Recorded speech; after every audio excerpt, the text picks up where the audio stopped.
Hello guys, how are you all? Welcome back to my channel. So, today we are gonna see, what if Deku met Mina before going to the U.A Academy, and started dating her, part 1. So before we start, please go check out the author of this fanfic, Spiral Turtle 6, link is in the description. Also subscribe to our channel, and like this video. So let's begin the video. Ever heard of the butterfly effect? It's an idea that one small change can make much bigger changes in the future.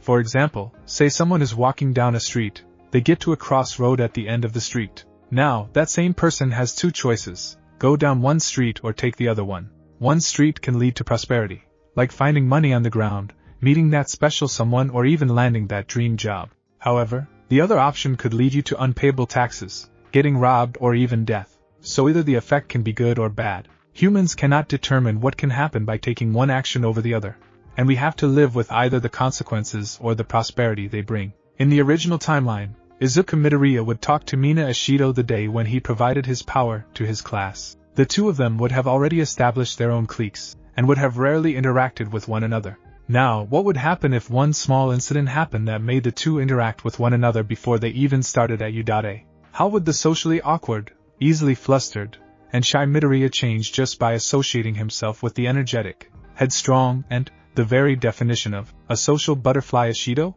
U.A. It was the high school where the best of the best heroes were made and sent out into the world. It was the very school where the number one hero All Might had graduated, and the school where every young child aspired to attend.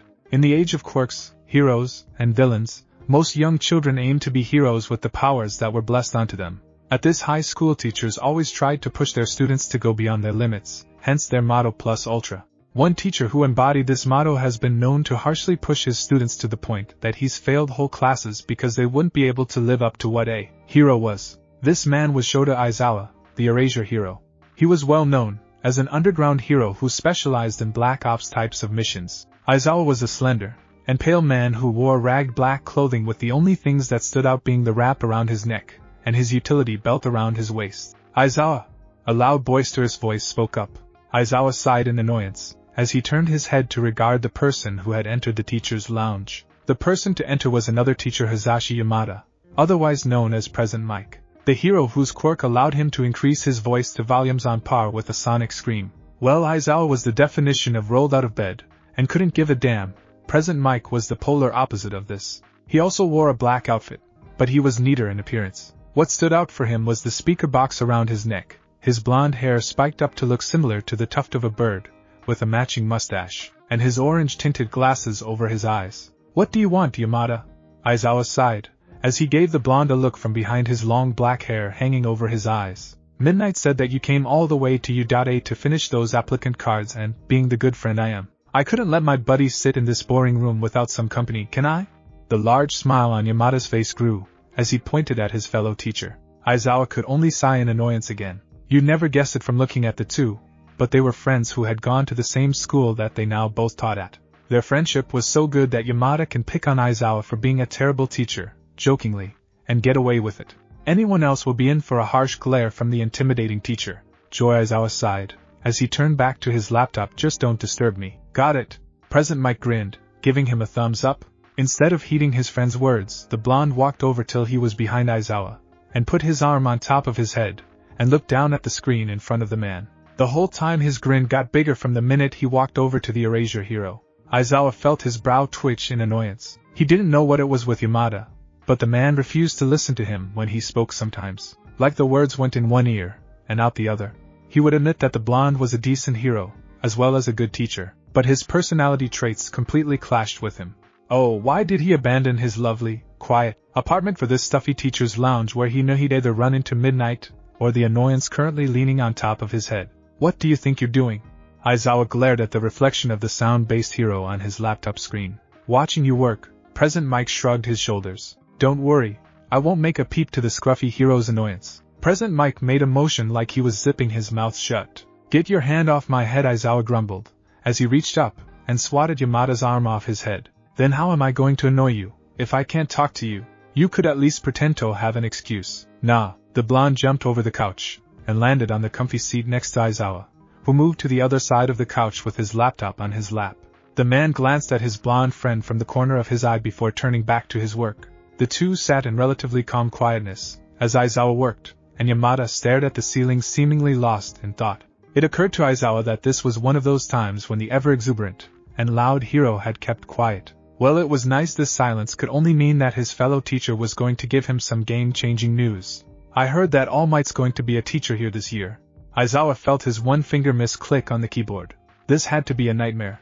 Yes. He'd wake up in the next few seconds in a cold sweat, and go pet his cat to calm his ever-present nerves. Then he'd go to U.A, and punch the real present Mike in the gut for the misdeeds of dream present Mike. Misdeeds that included waking him up. After a few seconds had come and gone, Aizawa felt his spirit drop. Don't get the man wrong. He respected All Might because he embodied what it meant to be a hero, and many should aspire to be like the #1 hero. But his mere presence will be enough of a headache for the forever sleepy teacher of UA. If All Might was here, that meant reporters meant camping outside the gates of U.A, and that led to inevitable interviews. Interviews he would have to be a part of because of his don't bother me attitude. Not only that, All Might was even more boisterous than Yamada. Sleeping in the teacher's lounge would just become a huge pain in the ass. Why must I be punished? Aizawa looked down at the laptop again, and released a tired sigh of annoyance. When he gazed at the screen, he saw that he had clicked on the B key when his finger slipped. He had been designating testing areas for where people would be tested in the entrance exam tomorrow. It wasn't like the applicants had to be in specific areas, as long as they weren't with people they had gone to school with in case they ended up with friends, and they helped each other. Not that it would be a bad thing to work together, but these applicants had to know that you won't always be with friends if you became a full-fledged hero. From what I remember, there was only one other person who had applied for Mustafa. He tried to remember what area that applicant was assigned. If his memory was correct, then that person was in Area D, so this was fine. I'll just switch out one of the students in this person's area with them, he shrugged before hitting the enter key to send off the applicant's card to be printed. Midnight says that she's gonna try and jump him the minute he walks in the room. Yamada had been talking well. Aizawa was stuck in his musings. This surprised the eraser quirk user, and made him internally scream. How did he do that? How did he manage to block out the usual long-winded ramblings of his friend? Fuck, he groaned. Yip. That's the word she used. Present Mike laughed. He had no doubt that the rated hero would make do on that statement she made to her old classmate. From what Aizawa had been told by the principal, they were going to make him the teacher of Class 1A. They had planned to make Midnight the teacher of 1A, but that would have left someone to teach art history, and since he would have been the only teacher left, that was definitely out of the question. The underground hero was as good with a paintbrush as a toddler learning to use their limbs for the first time. Never mind that Midnight had a degree in both art and its history. Why don't we have a sexual harassment policy for us teachers against her? Aizawa asked offhandedly, as he moved on to the next batch of examinees. Trust, answered Yamada assuredly. She is a hero after all. The R18 rated hero, Aizawa corrected his friend, who chuckled. Come on, man. When was the last time she harassed someone like that? Last week. To whom? You. She did? You're an idiot. Mina Ishido was a girl with a unique appearance, pink skin, and a slightly darker shade of pink hair were the first few things of Ishido that already made her stand out in a crowd. The next few mutations were her horns on her head, and her eyes that had black sclera with bright yellow irises. Even in the world where people can be seen walking around with extra limbs, wings, bigger jaws, or any type of mutation you can think of, Mina still made people do a double take when they saw her on the street. Mina stretched her arms above her head as she walked through the gates of UA. A huge grin made its way onto her lips when she looked up at the huge building of the school. This was it. This was going to be her high school, after she passed the entrance exam. Something she felt confident that she would be able to do. Not cocky, confident. There was a difference. The girl put her hands on her hips, and nodded her head, as she mentally pumped herself up for this exam. She'd take whatever they threw at her, and throw it back 10 times harder. They won't know what hit them. She had gotten there fairly early. A feat in her book, considering the fact that she's been known to sleep in most other days. She would have been late had her friends not sent a bunch of texts to her earlier that morning wishing her luck. Mina would have rolled over, and gotten that last minute of sleep in, but the excitement in her heart wouldn't let her, that, and her mother's shouting. So here she was, hopped up on caffeine, and wide-eyed. Yosh! Let's get this done. She mentally pumped her arms in the air, as she walked forward. Your shoes untied, someone said, as they walked past her. The girl blinked before she looked down at her shoes to see that, indeed, her right shoe was untied. Thanks. Mina thanked the person who gave a small dismissive wave, as they walked into the building. This person was a girl with purple hair that had earlobes that looked like earphone jacks. She had a very punk girl vibe to her. Bending down, Mina tied her shoe before getting back up. She walked towards the doors of the school again, As she did, she passed the green-haired boy who was staring up at the building like he was about to start crying. She looked down at her applicant card to find out where she was going to be writing the written test, as well as where the battle center was, where they were going to be tested for the physical portion of the exam. Mina Ishido, examinee number 9084, testing location, Battle Center B. Alright. Better go get to that written test. She could almost feel the headache that accompanied her near endless studies for this portion of the entrance exam. Mina was by no stretch of the term a genius. Was she smart? Not the sharpest tool in the shed when it came to those around her. Mina was a person who had trouble staying still for too long. Let alone staying still long enough to study was something that required a lot of her willpower. She had to think that her life depended on whether she tried to figure out things like trigonometry. It did indeed require that level of dedication to get the girl to so much as pick up her books to study. But after she gets into the U.A, they won't put so much stock into studying things like maths, right? Oh God, why? Mina groaned in her head, as she walked out of the room where they had to take the written test. The test was torture to her. As stated before, Mina wasn't the brightest bulb when it came to academics, but give her something to melt with her acidic quirk, and she'd probably be the top of her class. So it's no surprise that she felt so drained after writing a test from the most prestigious hero school in the country. At least the next portion of the exams would make up for the hellish ordeal she had to endure. The walk to the auditorium where they would hear more about the physical portion of the exam wasn't that far, and it allowed Mina to take notice of the people around her that had taken the exams in the same room as her. It was always a wonder to see the people around her that had different mutations to themselves just like she had. She noticed a few people that would stand out in a crowd. Not as much as her though, not that she was bragging. There was a girl who had vines for hair thorns, and a guy who had multiple arms, and a mask covering his mouth, and even the pink girl had to do a double take, a pair of floating clothes. In all of this craziness there was one person who actually seemed the most odd in the girl's opinion. It was the green-haired boy that she passed at the gate. What made him stand out was the fact that he didn't stand out. His presence was almost overshadowed by the sheer quirkiness of those around him.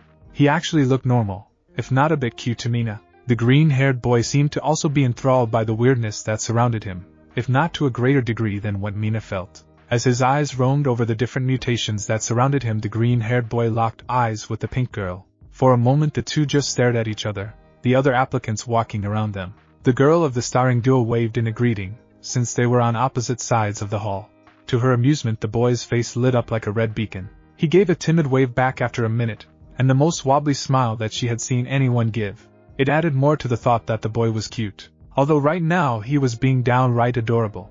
Noticing that most of the other applicants had made their way to the auditorium already, some coming down from testing rooms further down, the girl walked over to the boy. Said boy was frozen in place, as he watched the pink-haired girl make her way over to him. His reaction made Mina think of a little rabbit, as it stared at a predator walking towards it, very jittery, and 1 second away from bolting. However, before the boy could even attempt to move, the girl was in his personal space with a huge grin on her face. "Hiya," she greeted me. The green-haired boy could only open and close his mouth like he was trying to come up with something to say, but kept second-guessing himself. Not even the bit deterred, Mina tried to keep sparking a conversation. "That test was tough, wasn't it?"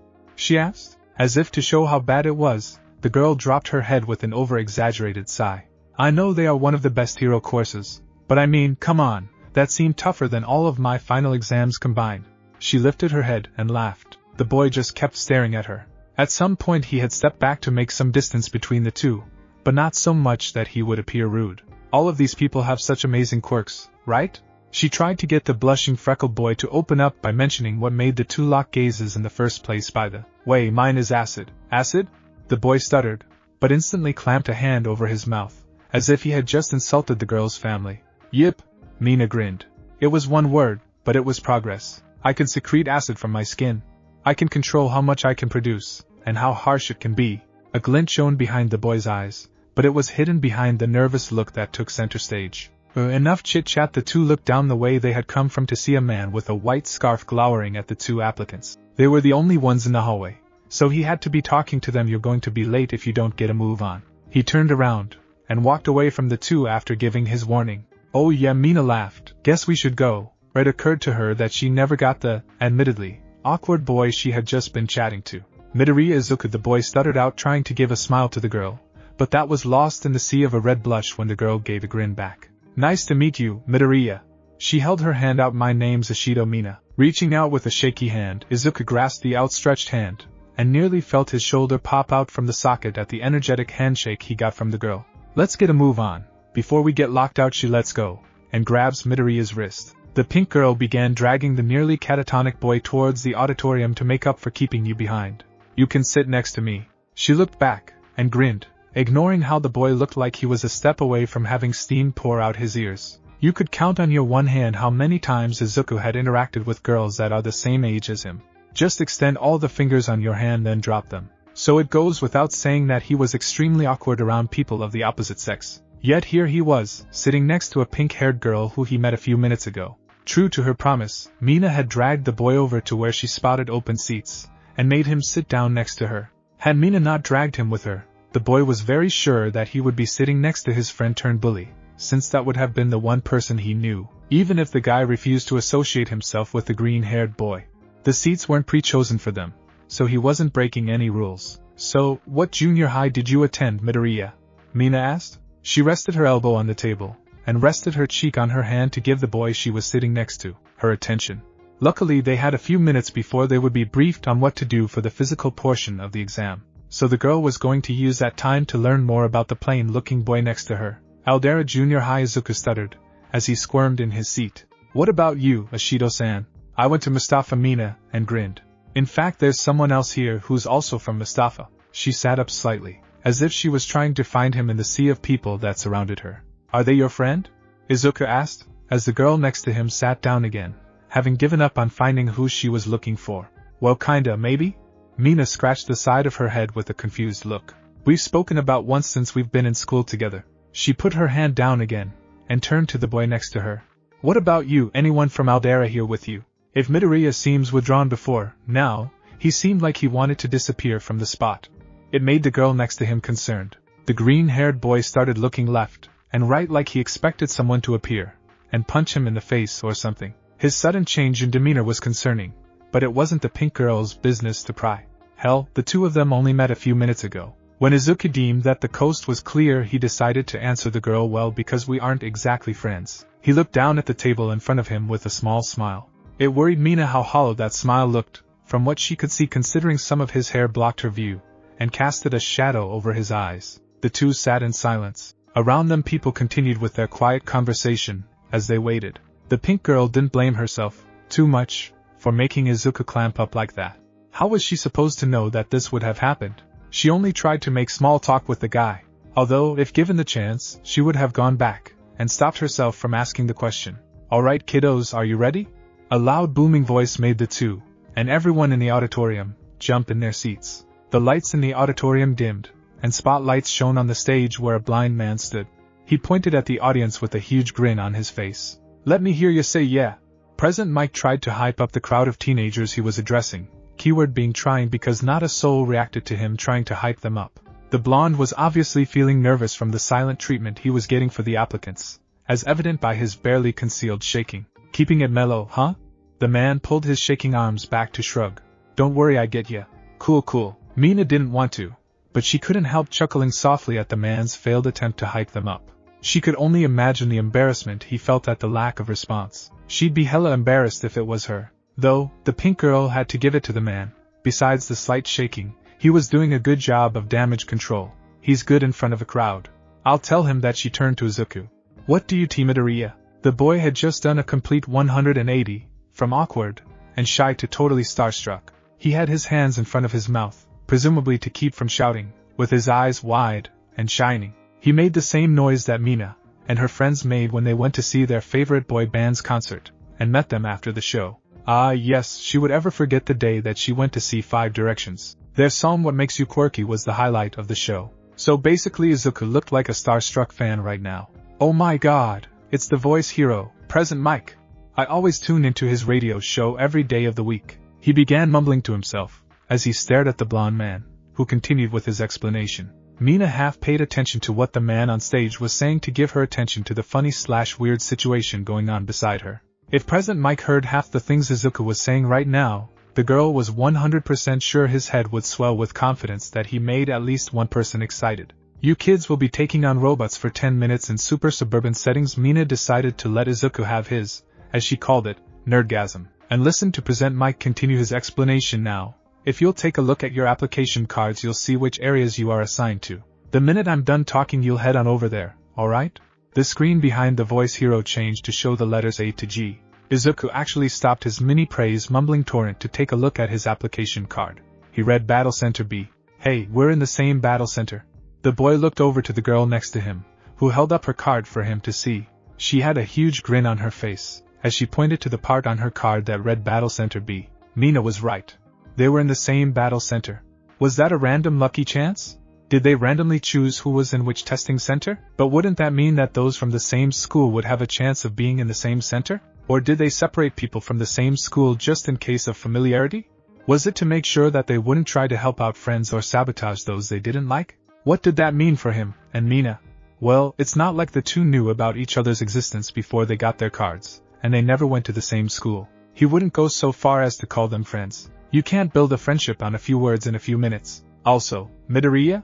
The boy jolted in surprise when someone shook his shoulder.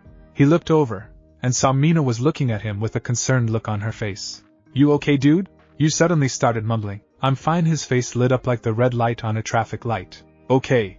Present Mike spoke up after he gave everyone a moment to familiarize themselves with the areas they would be stationed in a few minutes. Let's take a look at your targets. The screen behind him changed to show a 3D model of a city with 3 robotic silhouettes appearing around it. Each one had its own points on top of them, from 1 to 3. What you radical boys and girls need to do is go through the city and rack up points by shredding all of the robots like a guitar solo in a heavy metal band. Some people's sweat dropped at the analogy, as well as seeing what looked like a game version of Present Mike running through a game version of the city and beating the bots while the score in the top right-hand corner went up. So it's like a game. Mina brought her fist down on her open hand.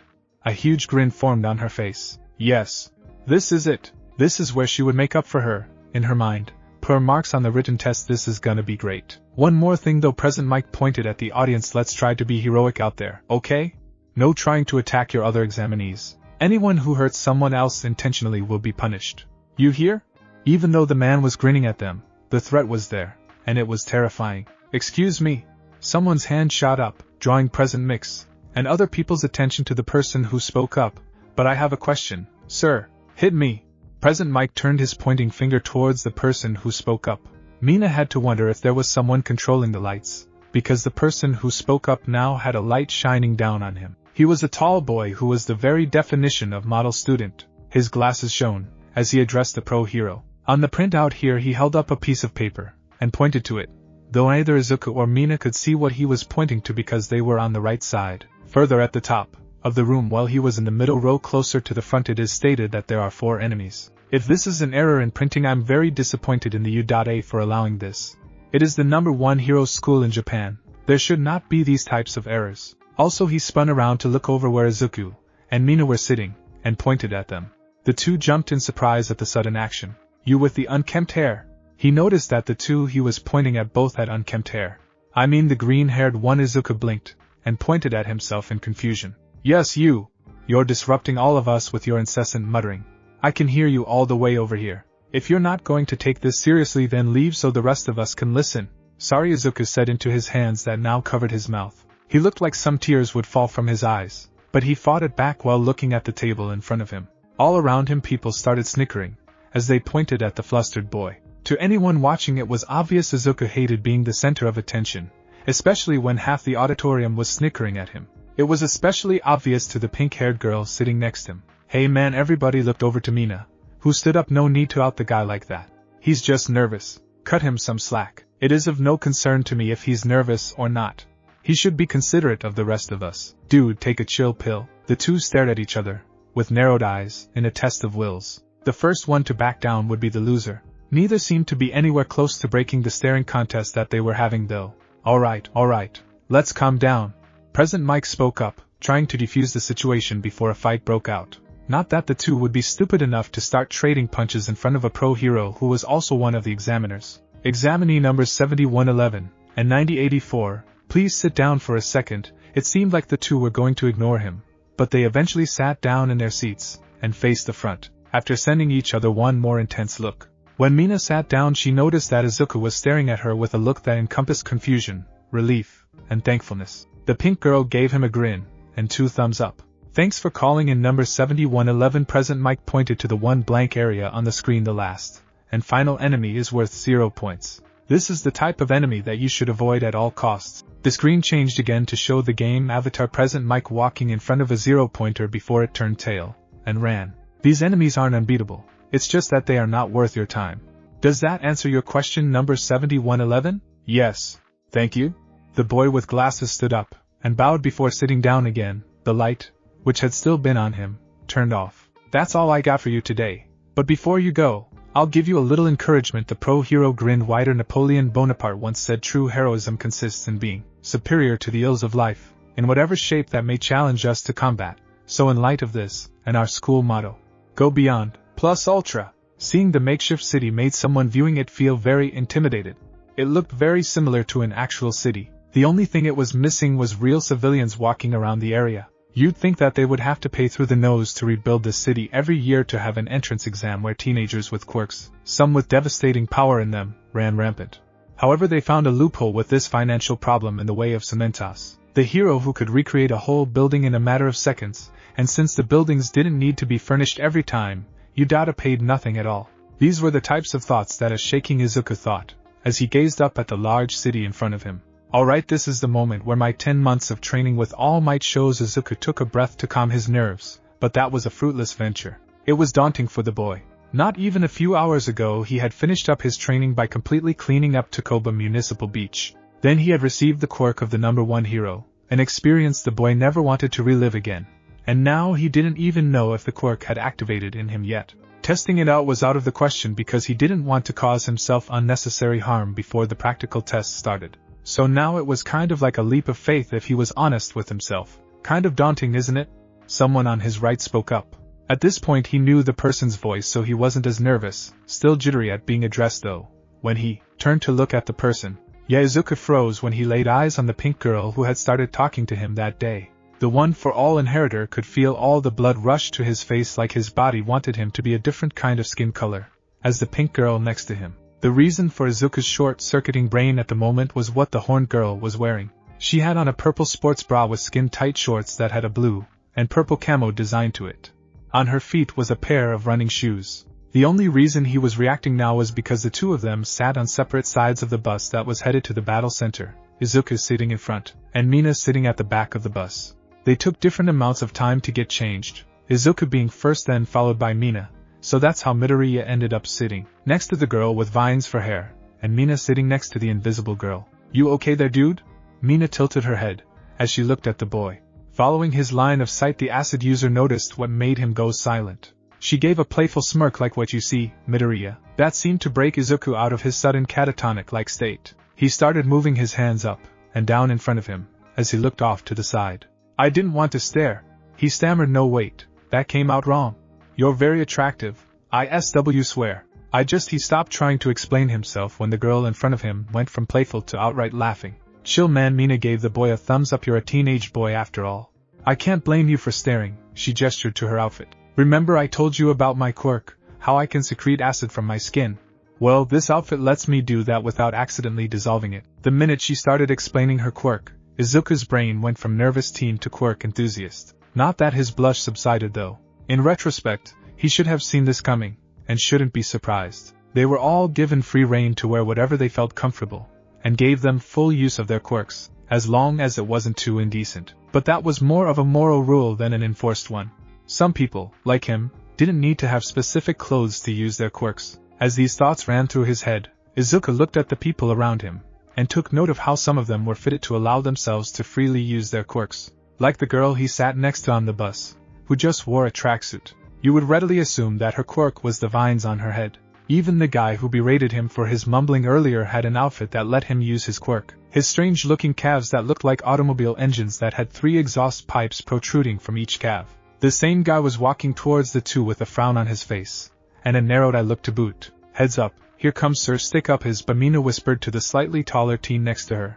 You two like to cause disruptions, don't you?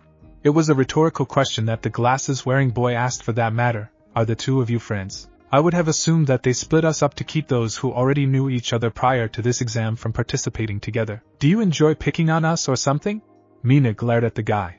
She didn't hate him, You can't hate someone you don't know after all. He was just rubbing her the wrong way with his attitude. It seemed like he was writing them off. Inconceivable. He made a chopping motion with his arm. A hero never picks on others. Then why are you here? The pink girl crossed her arms. You two are making a spectacle of yourselves. He pointed to the group of people standing by the gate. The two looked over, but many of them, especially the guys, averted their gaze. Especially the boy pointed to Mina, surprising the acid quirk user. Me? Yes. Your outfit is too revealing. He adjusted his glasses. Shows some decency. Excuse me? Now Mina was getting pissed. She was a step away from slapping this guy right across his face. To hell with the rules. This guy was trying to dictate how she should act when he knew nothing about her. Actually, Mina got between the two, and held his hands up to the taller boy. It's to help her quirk. He stuttered. Her quirk has to do with acid, so this prevents her from dissolving her clothes. And we only met today, honest. The boy looked down at the two for another few seconds before readjusting his glass. Fine. I'll accept your explanation. He turned on his heel, and walked to the crowd by the gate. Now that the two were alone at the back, Izuku let out a sigh of relief, and felt his tense shoulders drop. Last thing he wanted was to see people start fighting each other, and have to be disqualified, when it's obvious a lot of them were trying their best to pass this exam. What a jerk, Mina huffed in annoyance. Her look softened when she looked at Izuku, who turned around to face her. Thanks for sticking up for me, she smiled at him, making the boy blush at her expression of gratitude. You don't need to thank me. He scratched the back of his head. I was just doing what was right. He shouldn't judge you, when he knew nothing about you. Mina's smile grew into a grin. She reached forward, and patted the boy on his shoulder, making him freeze. Ah, thanks Midoriya. You're a sweetheart. Alright listeners. The two looked up to the watchtower at the entrance. President Mike stood there looking down at the crowd by the gate. The people just kept staring at him. What? There are no counts in real life. Izuku had been staring at President Mike, so he didn't even notice that he was the only one still standing at the gate. When he did notice, the boy almost fell on his face, as he tried to catch up to the people who were ahead of him already. Mina was having so much fun. This was the type of thing that her quirk was meant for. Melting things till they were nothing but stains on the floor. She didn't know what she'd do if their practical portion had them fighting actual humans. Not that she couldn't dial back the intensity of her acid so that it would only slightly burn her targets. Fighting robots, however, allowed her to go all out. She didn't have to worry about causing serious harm to her target, or even killing them with her dangerous quirk. Well, provided no one stepped in her way. A 3-point robot rounded the corner in front of Mina. The minute it laid its sights on her, a red target zeroed in. Target acquired. The robot voice was accompanied by the rocket launchers on its back opening up. The robot wasted no time to fire one rocket at the girl. Luckily Udare didn't put actual explosives in the missiles, but if it hit someone then they would think they got hit by a stone fist. Not even fazed by the missile flying towards her, the girl ran to meet it head-on. Just before the missile would hit her in the chest, Mina slid underneath the missile before getting back onto her feet, and continuing her dash for the walking missile launcher, firing rounds 2 to 4. 3 more missiles fired from the launchers on the machine's back, and flew towards the rapidly approaching pink girl. Stopping in her dash to crouch, Mina jumped up so she could leap over the first missile heading towards her. She placed her hand on the flying projectile, and pushed down to get higher. The other missiles changed their trajectory to follow the girl who held out her hand towards them. Take this. Acid rained down on the missiles, peeling off their outer layers, and digging right through till it exited the bottom of it. The mutilated-looking missiles kept flying for half a second before they started dropping towards the floor. The horned girl landed in front of the 3-pointer, who raised its foot to crush the girl. Mina held her hands up to the machine, and let a torrent of acid fly towards the machine's head. The acid quickly ate through the machine, and all its circuits before the hunk of metal fell towards the girl, who quickly dove out of the way. Mina wiped her forehead to get rid of the sweat on it. That should be about 20. The machines weren't exactly hard to beat. If anything, they were nothing more than pushovers. In fact, Mina was just having fun with the 3-pointer she just beat now. To someone who had to get up and close with the hunks of metal, they would have to be extra careful not to get hit. But she didn't have to worry about that though. The minute they entered, everyone split off to go and get enough villain points for themselves. So when she saw a 1-point robot, the girl flung acid at the bot, instantly dissolving its head and scoring her first point. Let's take a few seconds to catch my breath. The girl stretched her arms above her head. I wonder how everyone else is doing. Her thoughts instantly turned to Izuku. The guy never told her about his quirk. Granted, she never asked about it. In the society they lived in, people tended to tell other people what their quirks were when they started a conversation with them. She did it, but Izuku didn't mention what it was. He couldn't be quirkless, could he? She tilted her head in thought, but instantly shook it. No way. Someone without a quirk wouldn't be able to take down enough robots with strength alone. Unless they were, like, super strong. Turning the corner that the 3-pointer came from, the pink girl came face to face with the 2-pointer. The robot didn't waste any time before it raised its tail, and shot it out towards Mina, who leapt back just in time. Target acquired. The horned girl blinked in surprise when the machine just seemed to shut down suddenly. For a second she thought that the test was over, but when she heard the sounds of destruction that thought was banished. Are you okay? The girl looked over to where the voice came from. On the machine's back was a waving tracksuit jacket. It freaked Mina out for a second before she remembered the girl she was sitting on the bus with. Hagakure? The jacket's arm waved up and down in a form of nodding for the invisible girl. Yep. The tracksuit climbed down and stood in front of her. Shido, right? Yeah, thanks for that, I think. You're welcome, I guess? The two girls stared at each other before they started giggling. For real though, how'd you do that? The pink girl asked. What's the harm in talking for a few seconds? Oh, these machines have an on-off switch on their backs, so I've been going around taking them down like that, Hagakure answered. Is that legal? Ashido scratched the back of her head in thought. These things had on-off switches. Why would they put an obvious weakness on these machines meant to test their combat prowess? President Mike didn't say how we had to take care of the machines. The invisible girl shrugged her shoulders. My quirk only allows me to be invisible. Not much fighting potential there. The acid user had to nod her head at that logic. They weren't specific on how to take down the bots, just that they had to take them down. Many instantly assumed that meant they needed to destroy the robots, her included. Speaking of taking down robots, Hagakure continued talking. I saw that green-haired guy you were talking to outside the gate. Have you seen Midoriya? Where was he? Maybe she saw the type of quirk the boy had. He was a few streets down the last time I saw him, though he seemed to be panicking. Is he alright? He was fine, but I think he might not have any points. That could be why he's panicking. The sleeve of the tracksuit reached up to where Mina assumed the other girl's chin was to hold it in thought. When I came across him, a 1-pointer was about to beat him into the dust. The guy was frozen stiff. I quickly jumped on its back and deactivated the bot. Honestly, Mina wasn't surprised by this news. Midoriya struck her as someone who would probably freeze at the sight of danger. She didn't want to sound rude, but the guy lacked confidence, and that could negatively impact his ability to fight with whatever quirk he had. Maybe his quirk is more suited for support? She tried to theorize her explanation for why the green-haired boy didn't attack the bot. Then wouldn't he apply for the support course instead of the hero course? 5 minutes left. The two looked over to the watchtower when they heard President Mick's voice reminding them that they were still in the middle of the exam. Well, good luck to you, Hagakure. Mina grinned at the girl before she turned on her heel and ran back down the street she came from to find more robot villains to destroy. Same to you, Ashido, the invisible girl shouted back. Hey, Aizawa, the tired erasure hero, looked at the woman sitting next to him. Isn't that the girl who was supposed to be in Area E? The man looked back to where Midnight was pointing to. He saw the pink-skinned girl whose card he misclicked on. When he sent the card off, the man assumed it would have just been an easy switch with someone from the girl's original area, but there were quite a few people who were from the same schools that were in both areas, so the man had to do some rearranging to make sure everyone was separated. It was a torturous process for the man who just wanted to go to sleep. Guess it is a troublemaker, he grumbled, sinking into his seat. Hey, Midnight poked the man in the cheek with a playful smirk. You're the one who misclicked, and decided to just send it off without checking. Shut it, he grumbled again, swatting the woman's hand away from him. Seriously, what was it with people messing with his face or hair recently? Izuku was not having fun. Besides being left behind by the rest of the applicants, he had tried to find some villains to fight, but no matter how long he ran or how far he went, there wasn't a villain in sight.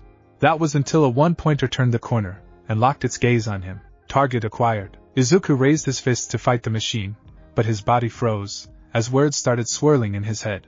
Was he strong enough to fight this machine? Did One for All even fully digest? Would he die if he fought this bot and lost? As he fought with his inner thoughts, the machine raced towards him with one of its arms reared back to punch the boy in the midsection. However, before it could land a punch, the bot froze, then shut down instantly. Hey, you okay?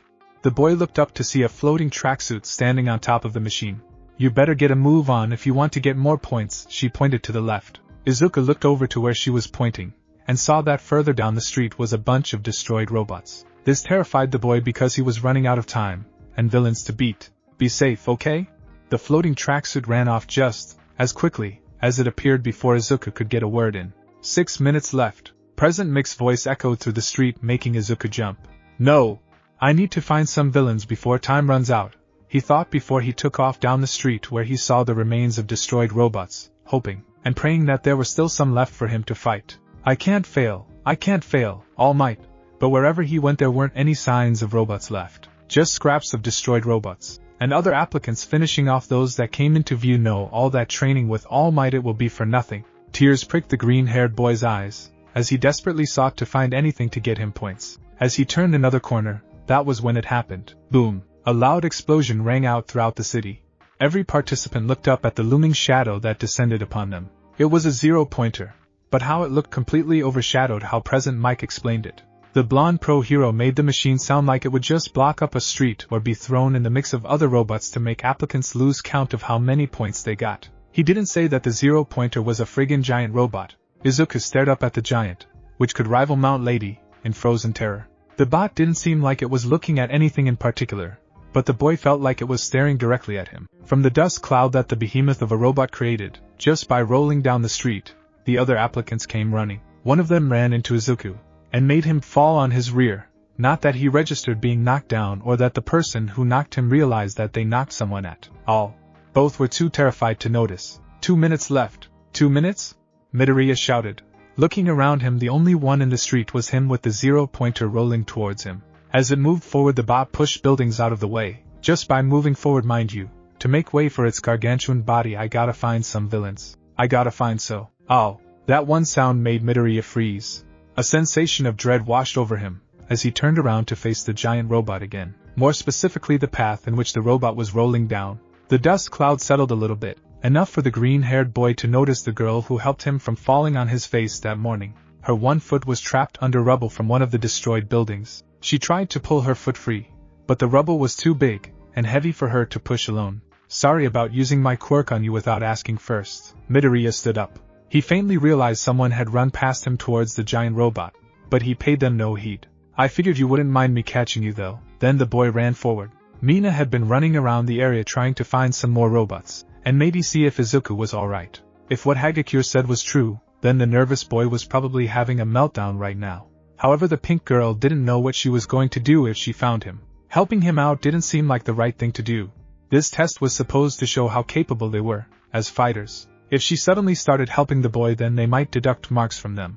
All the girl could think of doing was to point him in the direction of some robots to destroy.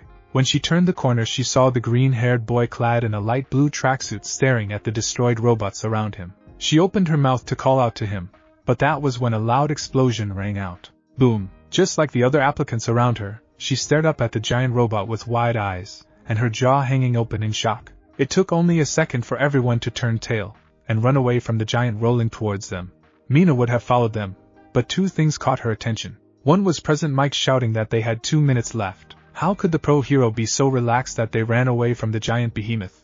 Oh. The second was the pained grunt coming from the dust cloud in front of the robot. A brown-haired girl was trapped under rubble, and couldn't move, if her struggling was anything to go by. Not even thinking about it, she ran forward to try and help her fellow applicant. As she ran, the girl took note that Izuku had also heard the girl scream in pain, but he was frozen in shock. The acid user wanted to shake her head in disappointment, but chose to rather focus on rescuing the trapped girl. After all, didn't heroes rescue those in need? Mina allowed acid to secrete through the soles of her feet, destroying her shoes in the process, but she wasn't worried about that. She used this to slide faster towards the trapped girl. "I'm here!" she called out to the girl, who stopped struggling to look up at her. Mina grabbed onto the rubble and started to lift with all her strength to let the girl wiggle out. "Thanks," the girl said with a pained grunt. She started clawing at the ground to get out. When the girl was free, Mina reached down and grabbed the girl's arm to put over her shoulder. "Can you move?" she asked, as she helped the brown-haired girl up. "I think so now." The minute she tried to put weight on her foot, pain was the only thing that she could feel. "I think I twisted my ankle," she hissed out. "Don't worry, I got you." Mina let the girl lean on her, as she tried to get them out of there quickly. Their escape was halted when they heard the robot right behind them. How the robot got there so fast neither girl could figure out. They looked back to see the robot reaching towards them. Mina knew that this bot was way beyond what she could handle, as well as protect the injured girl. So she did the one thing she could think of at that moment. She covered the injured girl with her body to hopefully keep more damage from befalling her. They both closed their eyes and held each other close. Boom! For a second, both girls assumed that another zero-pointer had appeared, and peeked out to where the noise came from. When they saw a dust cloud, both were righteously confused. However, someone screaming above them drew their attention. It was the person both of them met that day. Izuku had leapt from the ground up to the face of the giant zero-pointer. They were even more shocked with what the boy did next. He pulled back his fist, as he screamed, not in fear, but in determination. Smash! The green-haired boy let his fist fly towards the robot. When it hit the giant robot, its whole face caved in from the destructive force that Midoriya unleashed upon it. If that wasn't enough, many explosions went off inside, and out the zero-pointer before it fell back, broken, and deactivated. Wow, did he just? The brown-haired girl was just as awestruck as Mina, who watched Midoriya hover in the air for a bit. He whispered, though that's when she noticed it. The boy had shown great ability to get up there, and seemed to be in control from his leap to the punch, but now, he looked like he was falling to the ground so fast, and didn't seem to be slowing down. I don't think he can stop himself, Mina shouted in surprise. Throwing me towards him, the pink girl turned to look at the girl next to her, who it seemed had also come to the same conclusion as her quickly. Trust me. Not giving any thought to it, Mina grabbed the injured girl by her jacket, and threw her towards the boy. She assumed that the girl would have flown a foot up so that she could catch the boy before he hit the ground, maybe to lessen the amount of damage he would take before impacting the ground, and the horned girl was prepared to catch the two of them if it came to that. What she didn't expect was the girl shooting off like a rocket towards Midoriya with her one hand outstretched. Slap! A loud slapping sound echoed around the area, as the girl slapped Midoriya right across the face. Everybody winced in pain when the sound reached them, but they were amazed when they saw the two now floating in midair. Someone, help get us down. I can only hold this for so long, the brown-haired girl shouted, with puffed-up cheeks. In the next moment Vines reached up, and gently grabbed Midoriya from the sky. The girl with vine hair had used her quirk to help the boy of the floating duo pink one catch the girl. She shouted well, gently placing the boy on the ground. Mina saw a vine appear from the ground by her feet, which proceeded to wrap around her midsection, and fling her towards the brown-haired girl. The horned girl quickly reached out, and grabbed the floating girl. She positioned herself so that she would take the brunt of the force when they dropped to the ground. However, they were caught by the boy with 6 arms, thanks to the 2 masked boys. Don't mention it, a mouth appeared on one of his limbs, as he put the 2 girls down. Are you okay? He was talking to the brown-haired girl who started looking green in the face. Yeah, just excuse me. She put her fingers together, then hobbled over to the side, and proceeded to puke her guts out. The other 2 teens were noticeably disgusted, as well as concerned for the girl. I'm gonna go check on Midoriya. Can you stay with her? Mina asked the boy next to her. His response was a thumbs up with one of his limbs. Mina wanted to shiver in disgust when she saw the state Izuku was in. Both his legs were mangled messes. The same could be said for his right arm, which looked black and dead. Excuse me. She pushed her way to the front of the crowd of gawkers, and kneeled down next to Izuku. Midoriya, are you okay? She was panicking at the state the boy was in, and didn't want to move him, for fear of injuring the boy further. I have to. Izuku wheezed out, as he started crawling with his one hand towards the group that parted for him. I gotta get 1 point before. And that's time. President Mike shouted, as a siren went off, signaling the end of the test. Izuku's eyes widened in shock, as he looked all around him. Not a single robot left, and everybody staring at him in awe. All the anxiety, the shock, the pain, and the adrenaline rush leaving his system at the same time made the boy's eyes roll into the back of his head, and pass out. Midoriya! Mina made her way over to the boy's side, and gently turned him over.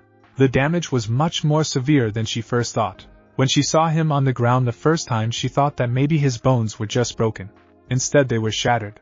His arm had no form whatsoever. The same could be said for his legs. Did you see that kid's attack? Didn't think he had that type of strength. Maybe he has some sort of reinforcement type quirk. Mina couldn't believe the people around her. Izuku was broken, 3 of his limbs shattered, and all they could think to do was gawk at him. It made her really upset. Someone, get a medic! She shouted, making everyone step back in shock. Can't you see he's hurt? What's wrong with you guys? Stop gawking, and do something. She knew that many of them wrote Izuku off the minute they saw him. The green-haired boy lacked any kind of presence. His timid nature makes you think less of him. Yet he sacrificed himself, and his chances of getting any points so that he could help her, a girl he only met today, and another girl he probably didn't even know. Now, dearie, an old voice spoke up, making everyone turn around. Walking towards them was a small old lady with a doctor's coat, and a walking stick that looked like a syringe. She walked to the front of the crowd. No need to shout like that. I'm right here. She stopped in front of the boy, and the girl kneeling next to him. Oh my, she frowned in worry at seeing Izuku's mangled limbs. I see why you're concerned, my dear. She gave the pink girl a reassuring smile. But don't worry, I'll make sure he's better in no time. How will you? Everyone froze in shock when the old woman puckered up her lips and kissed Izuku's forehead. Even more shocking was the green light that enveloped the boy's broken limbs and started to mend them. There we go. He should be fine now. She turned to the people around her. Can someone carry him to my office? He's gonna be knocked out for some time, and I'd rather have him sleeping on a comfortable bed than the cold hard floor. I'll carry him, the guy with 6 arms offered, as he stepped forward. Oh, thank you, dearie. The old woman reached into her coat pocket and held her hand out to the boy, who held out one of his hands in confusion. Here, have some gummies. Thank you, he said in confusion. Izuku gasped, as his eyes shot open. The last thing he remembered was leaping from the ground towards a giant robot before he felt a surge of power flow through his right arm. He remembered punching the machine in the face, and watching it falling backwards. But most of all, he remembered the pain that accompanied him breaking all the bones in his arm and legs. He looked at his arm, expecting it to be broken beyond recognition. To his surprise, the limb was perfectly intact. It looked as good as new even. He hesitantly reached out to touch the limb, expecting all of this to be a figment of his drowsy mind. However, the minute he made contact with the limb, he felt no pain whatsoever. He gripped his fist and flexed his muscles. Nope, not even a pinprick of pain. The sound of the door of the room opening made Izuku stop flexing to see who came in, and to hopefully get some answers as to what happened to him. The boy blinked in surprise when he saw who entered the room though. Ashido-san? He asked in confusion. Mina dropped the candy bar she had been chewing on in shock when she laid eyes on the previously sleeping boy. She had gone with the boy with 6 arms, Mizo Shoji, and the brown-haired girl, Ochako Uraraka, had followed along, after she got her ankle healed by Recovery Girl. She wanted to keep watch over the now healed, green-haired boy. It was the least she could do for him, saving both herself and Uraraka. After he made sure the boy was comfortable on the bed in the nurse's office, Shoji bid the 2 girls a good day. He told them to give Izuku his regards, and to tell him that he was very heroic today. After the boy left, the 2 girls were left alone to make small conversation, as they waited for the boy to wake up. Mina found out that Uraraka had met Izuku at the entrance. She had saved the boy from face-planting with the ground by using her quirk. Her quirk was called Zero Gravity and, as Uraraka demonstrated with a pencil, it allowed her to remove the effects of gravity on solid objects. That was how she was able to be thrown so easily by the pink girl, and how she stopped Izuku from hitting the ground. To make it work, Uraraka had to touch something with the pink pads on her fingertips. Mina commented how cute they were, which made the brown-haired girl blush. To release the effects, she had to touch her fingertips together again. The only problem she had was when she went over her limit, she'd become nauseous. It was during their conversation that Hagakure and the girl with vines for hair came to check up on the boy. Oddly enough, the girl with vines, Ibara Shiozaki, had said a quick prayer for the boy. She said that she was glad God had saved the very heroic boy before she left the 3 girls. Hagakure had also left eventually, but she stayed there long enough to chat to the 2 girls and give her regards to Izuku, so that she asked them to relay to him once he woke up. It had once again been the 2 girls chatting to one another before Uraraka's phone had gone off. After speaking to her parents, the brown-haired girl bowed her head in apology, and asked Mina to tell Izuku how sorry she was that she couldn't be there for when he woke up, and that she was thankful that he saved her life. Eventually it was only Mina who remained by the boy's side. Unlike everyone else, she didn't have other plans after the exam. Even if she had other business to attend to, she didn't want to leave before the boy woke up, so that she could express her gratitude, as well as the well wishes everyone else gave him. At some point she got hungry, and left to grab a candy bar from her bag, which was still in the changing room. Well, she was there, and the girl decided that she might as well change back into her uniform. Now, here she was, staring at Izuku, who was staring back at her. "Midoriya, you're awake!" she shouted in surprise, making the boy jump. "Yes?" Izuku looked down at himself in confusion. "Am I not supposed to be? Dude, you were so awesome out there." The pink girl bounded over to the green-haired boy's bed. Izuku backed up slightly when the girl was almost in his blushing face. "I wasn't that good." He gave a wobbly smile, as he put his hands up to hopefully keep the girl from leaning even closer. "Midoriya, you one-punched a friggin' giant robot." Mina waved her arms back and forth, as if that would help prove her point. She dropped her hands onto the bed, and gave the boy a playful smirk. "You look so heroic when you destroyed the big bad robot, and saved the damsels in distress, Mr. Hero." Now Izuku was blushing so red, tomatoes were bound to be jealous of him. These kinds of reactions made Mina want to tease him even more, but before she continued her torrent of teasing, she had to tell him about what everyone else said. "Oh yeah, Shoji, the guy with the 6 arms, brought you here, and gave his regards. He says he hopes you get better." Same with Hagakure, the invisible girl, and Shiozaki, the vine-haired girl, said a prayer for you. She says that she was happy that God had saved a very heroic boy. As she went on with her explanation, Izuku felt more bashful with each person who said he was heroic. Uraraka says that she's sorry that she couldn't be here, but she's super thankful that you risked everything to save her. It was nothing. He looked down. As he twiddled his thumbs, anyone would have done the same thing. Mina wanted to laugh at the boy going back to his timid self again. This was the same boy who flat out destroyed a gigantic robot with his bare fist. The same boy who sacrificed his chance at getting points to save her, and Uraraka. Most would gloat and act all cocky if they had that kind of power, but Izuku was still being his adorably timid self. Not an ounce of overconfidence ever escaping him. About the test, a heavy silence fell upon them after the boy started talking about the test. I know I never got a point, but it's worth it if you and Uraraka-san are okay. He might have been smiling, but Mina could see the tears trying to fall from his eyes. It tugged at her heartstrings. He didn't deserve this. He gave up not only his chance to score at least 1 point for her, but also his very bones. If anyone deserved to pass, it was the boy trying his damnedest not to break out into tears. What could she do to make him feel better? Give him her points? She didn't know Izuku for that long, but even she knew that he wouldn't accept her doing that. The same went with trying to share her points. If she did that, then there's the chance that both of them would fail for not having enough. They never said how much was needed to pass. If they don't pass you, then I don't want to go to you. Her declaration made the green-haired boy turn his head to look at her in shock. But she went on, of everyone there, you were the one who was the most heroic. You don't know me or Uraraka. You barely said anything to the girl, and the amount of topics we spoke about was the same amount of topics people standing in line at a grocery store speak about. You saved strangers, people you barely knew, at the cost of your chance to pass, and even your limbs. If you can't see that, then they shouldn't be known as the #1 hero school. Now should they?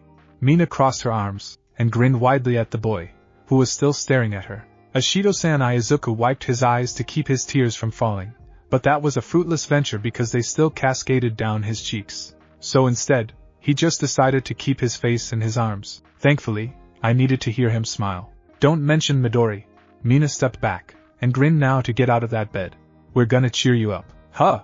The boy dropped his arm, and wiped his cheeks to get rid of the water that leaked from his eyes. Her sudden declaration had actually helped to slow down the tears leaking from his eyes. Mina was currently waiting outside the male changing rooms. After declaring that she was going to cheer up Izuku, she left with him so he could get changed out of his tracksuit and into his school uniform, like she had done while waiting for the green-haired boy to wake up. She checked her phone to see if anyone had texted her.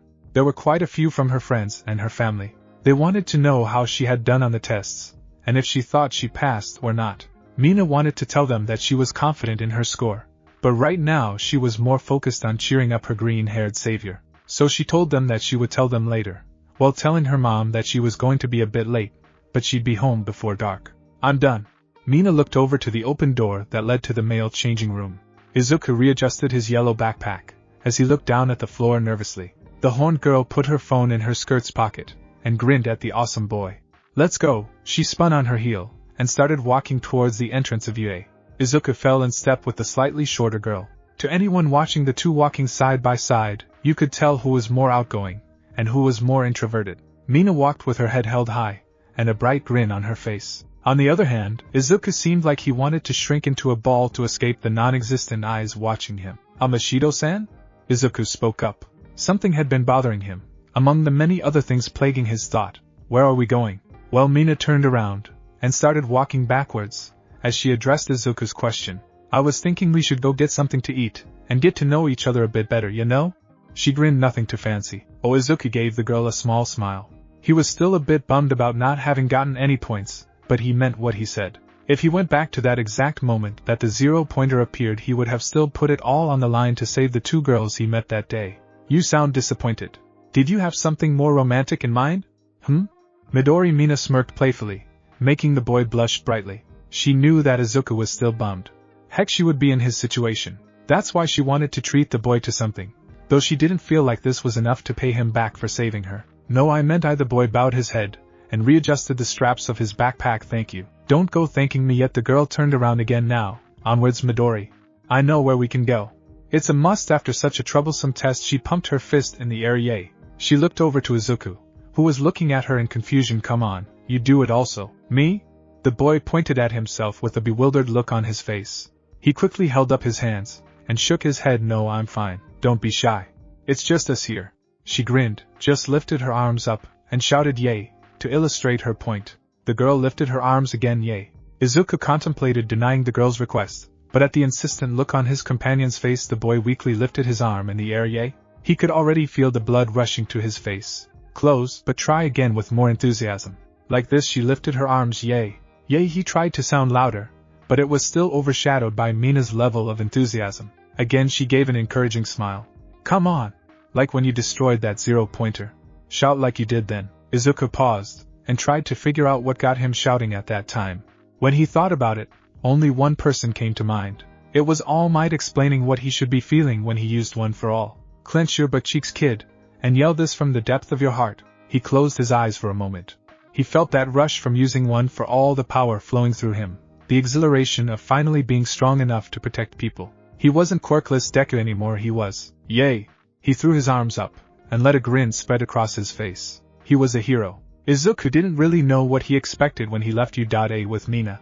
He barely knew the girl. As far as the two were concerned, they were just fellow test takers that helped each other out. Yet the pink-skinned girl had gone out of her way to try and cheer him up after his total flop at trying to get villain points. He expected her to maybe just walk him to his train station. His lack of interaction with people his age left him kind of socially inept. He definitely didn't expect the girl to take them to a fast food restaurant. The minute they walked into the MG Ronald's, the girl wasted no time pulling the two of them in line to order their food. This wasn't Izuku's first time at MG Ronald's. The first time the boy came here he had spent a good 5 minutes agonizing over what to get, thoroughly pissing off the people behind him, before settling on a simple burger with a drink. When he had sat down, some people from his school had come in, and instantly saw him. They then took up the seats at his table, and encouraged the timid boy to buy their food for them. He wanted to deny them, but one of them said he didn't have the right to deny those better than him. Suffice to say, the boy had ended up giving up his table, and his money to pay for them. He didn't really feel like eating after that, and just left, lest they extort more money from him. He never really set foot in a fast food place after that, or any place you had to sit down and eat for that matter. Now here Izuku was again, with the most energetic person he's ever met, who took it upon herself to order them something to eat. After she determined that the boy wasn't allergic to anything, she ordered them both a combo meal number 2, which was basically a burger with 2 patties, large chips, and their choice of drinks. Mina had gone with a strawberry milkshake. Well, Izuku just ordered a cola. After they got their food, the two sat down at a table that was close to the window of the MG Ronald's. It was a relatively calm silence that fell upon the two as they ate their food. They were both very hungry after the ordeal they went through today, and they just wanted to take some time to refill their empty stomachs. So Izuku looked up from his burger that he was chewing on.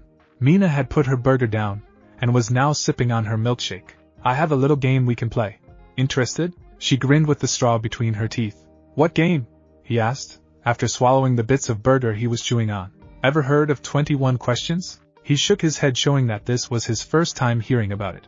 It's an easy game, and it's perfect for people who don't know much about each other. Like us. How do you play? Simple. We each took turns asking the other questions until we both asked 21 questions. Mina took a sip from her milkshake before releasing the straw from her lips. What do you say, wanna play? Izuku nodded his head as he put his burger down. Cool. The pink girl clapped her hands together. Okay, rules are simple. I thought we were just asking question. We're gonna start off with a few light questions to break the ice, then see where it goes from there. I'll get the ball rolling. Mina cleared her throat. Okay, Midori, my first question for you is, what is your favorite food? Oh, that's what Katsudan. Izuku answered. So, do I ask you a question now? Yeah, but I think maybe you should say more than a simple answer. An embarrassed look appeared on his face. Don't worry about it. Think about it when you answer again. The girl across from him grinned with an expectant smile on her face. I'll show you. Ask away, Midori. What's your favorite color? Instead of answering him, Mina started with a look that said, Are you serious? I mean, a blush appeared on Izuku's cheeks, and let his head drop softly onto the table in embarrassment. Sorry, lame question. He looked up when he heard the girl across from him start laughing. No, I'm not staring at you for your question. Well, I kinda am, but the reason is different. I would have assumed that was self-explanatory. Mina pointed at her skin. I like the color pink. I know, weird right? Why like the color you are? Well, the reason is that I've always stood out when it came to my appearance. The kids used to mock me for it, but I didn't let that get me down. I'm proud of who I am, and I started to love the color because I always felt that it was another part of me. Izuku stared at the girl across from him with a look of awe. She was everything he wasn't growing up. She was mocked for looking different, and he was mocked for lacking a quirk. The difference between them was the fact that Mina never let it get her down, Well, he became timid and scared about his future. One might say that the difference between the two childhoods was huge. Looking different was something common in the world now. A kid that looks different in their world while still having a quirk was the equivalent of someone having mismatched eyes. It's weird to see at first, but eventually you realize that it's not life-altering. Not having a quirk was much different. If you didn't have one, you were almost like an alien. Most always thought that you didn't belong on Earth, as Izuku had been told countless times at school. Despite the difference, he was still impressed at Mina's "you'll never get me down" carefree attitude. So you see, Izuku blinked away the days he had found himself, and a little explanation can go a long way. Now it's my turn, the acid user tapped her chin. Oh, I got it, do you have any siblings? Izuku thought for a minute about how to phrase his question so it wasn't just a flat-out no. It's just me. My mom, and I live alone in our apartment. My dad, he left when I was young. Oh, sorry about bringing up bad memories. This was twice that Mina had caused Izuku to become downtrodden, and she felt just as bad as the first time she did it. The difference between now and then was the fact that Izuku didn't look upset. No. Don't worry about it. The one for all user waved his hands back and forth. It happened so long ago I barely remember what he looked like. He tried to chuckle it off, but he and the pink girl knew that it was still a sad thing to have happened. They both took a sip from their drinks. Anyway, it's my turn, right? He asked, trying to get the game going again. Yeah, go ahead. Mina smiled at Izuku. If he says it's okay, then she has to respect that. A stranger like her had no business to pry, though now she regretted adding on that they had to be more specific with their answers. You said that your quirk is acid, right? Then why do you have horns? Oh, this came from my mom. Mina reached up and poked her one horn slightly. Izuku swore the horn moved an inch. She has a quirk that allows her to express herself with her horns. I kinda just inherited that fact that she has horns. She brought her hand down. Okay, my turn. Let's see here. Makes you the happiest? Happiest? The boy across from her tilted his head in confusion. Like, what makes me happy? Yes, she nodded her head. Like, what will always bring a smile to your face if you've had a hard day? Oh, I really enjoy making notes on other people's quirks. A blush spread across his cheeks. Kind of lame. Huh? Nah, I kinda expected it. Mina gave him a playful grin. You did strike me as a nerdy kinda guy. What did I do? Yeah, I figured it out when you started gushing when Present Mike appeared. Izuku felt his cheeks heat up even more. He took a sip of his drink to cool down. Okay, your turn. Okay, well, he scratched the back of his head. The question that had been nagging him since that morning was what he wanted to ask, but he doubted if he should bring it up now.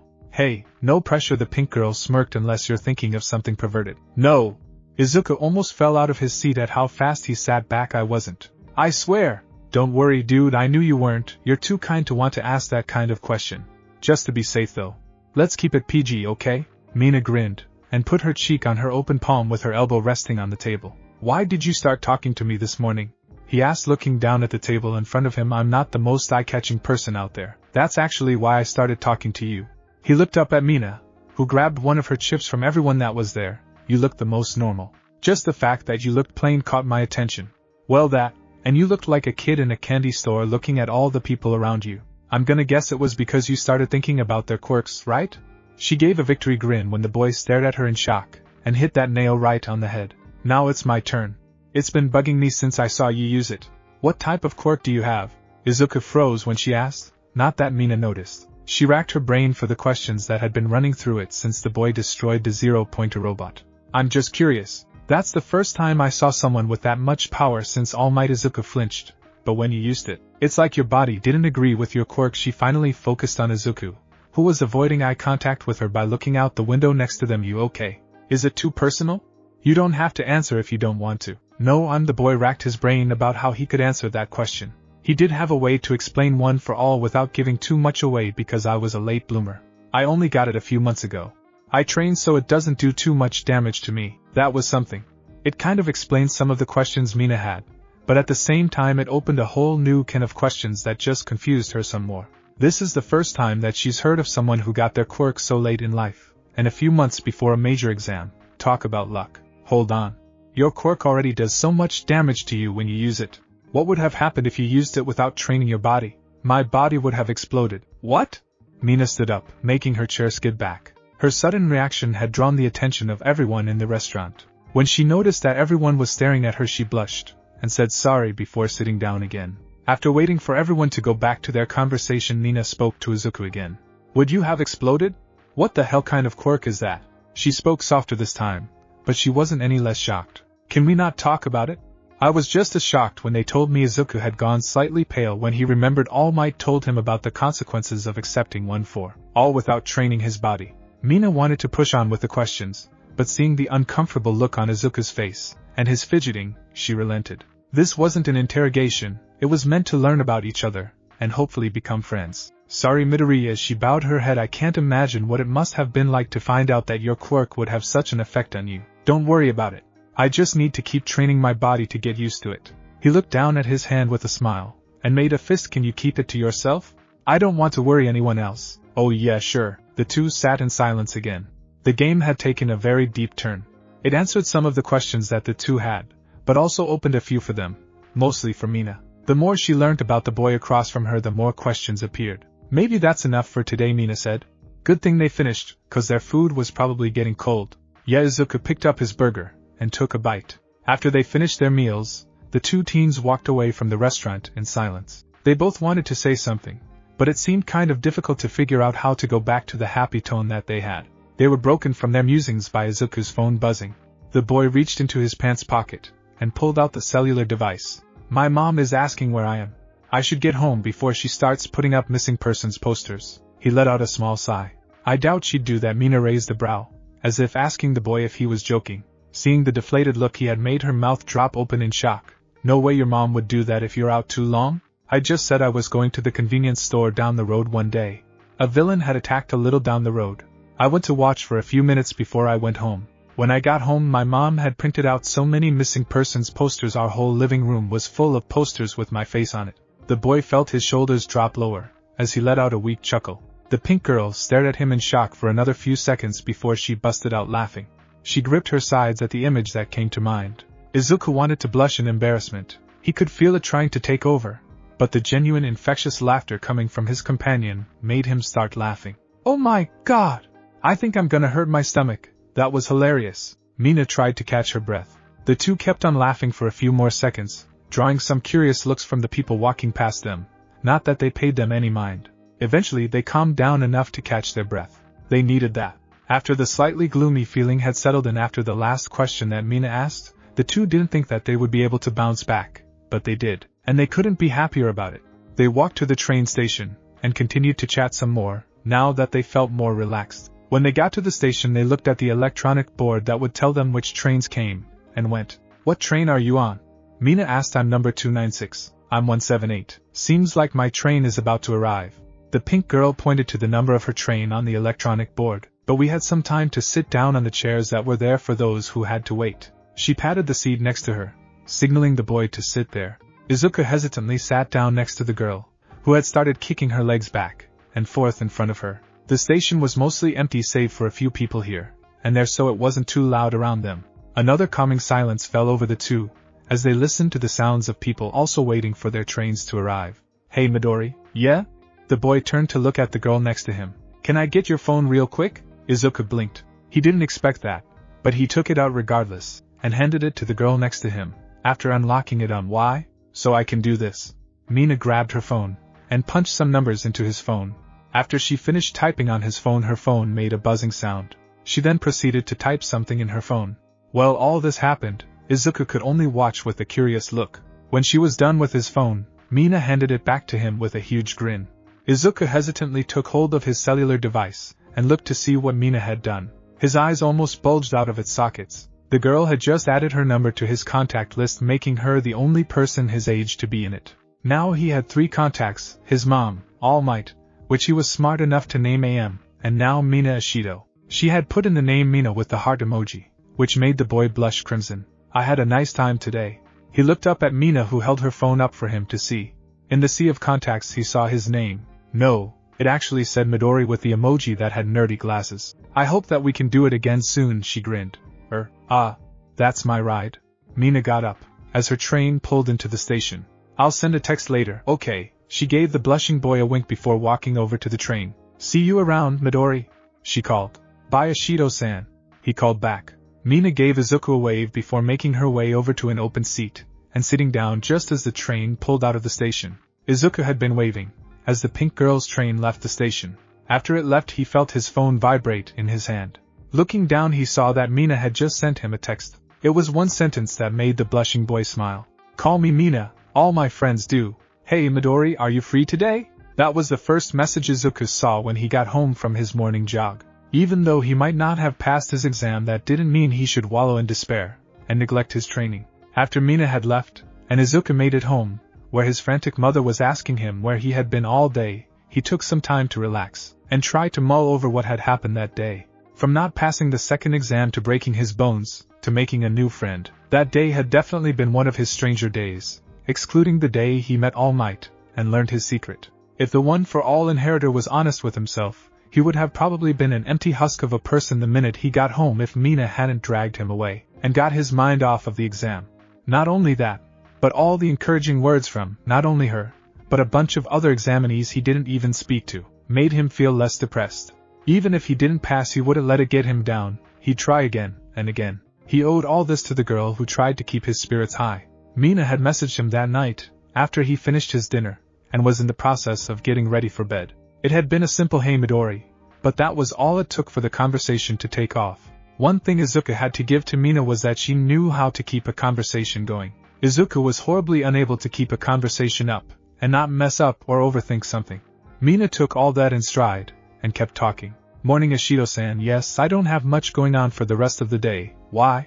Did you need something?" For days the two had been chatting over the phone, talking about little things, which led into pleasant conversations, and even sometimes playful arguments between the two. Izuku would eventually be the first one to relent when they had an argument, and let Mina win the argument. "Hey now, what did I say about that?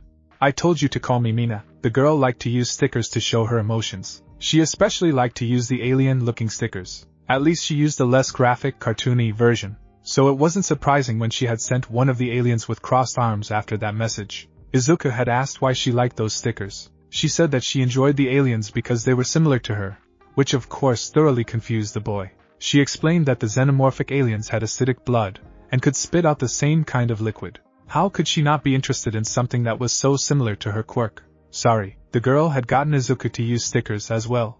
Predictably to Mina, the boy had chosen the hero's pack of stickers, and oh boy, did Mina spend the next hours relentlessly teasing the shy boy. His favorites had to be the All Might stickers. The sticker he sent was of All Might laughing while scratching the back of his head with a sweat drop. "Just remember for next time, Kay? I wanted to know if you wanted to hang out." She ended those two messages with a sticker of an alien bursting out of a human's chest, and having tea with them, while still in the chest of the human with the words "Let's hang out" hanging over them. Well, it thoroughly freaked out Izuku to visualize that happening to someone. The cartoonish appearance made it slightly less horrific. "Okay. What did you have in mind?" He sent a sticker of Kamiri Wood sitting like a thinker with a question mark hovering over his head. "You'll see. Just meet me at the same train station from last time, in 2 hours. Izuku?"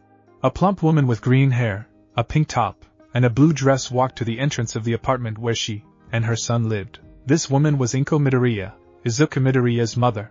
"Where are you going?" She had heard her son call to say that he was going out somewhere, which kind of surprised the woman. Izuku had barely left his home when he didn't have to go to school. Her baby boy had once had a bunch of friends before any of them started developing quirks. Izuku would be invited over to many of their houses, and then to his home many times for play dates. However, the minute Izuku was outed as being quirkless, all the children started steering clear of him. Gone were the invites to go play with other children. Gone were the multiple pitter-patter of little feet running around their apartment when Izuku brought home friends. Gone was the huge smile her son would have 24/7. It was heart-wrenching for a mother to watch. To see your child go from a hardy kid to a shrinking violet. Inko tried to reach out to her son, but he kept her at an arm's distance when it came to this kind of thing. Then one day the boy suddenly changed.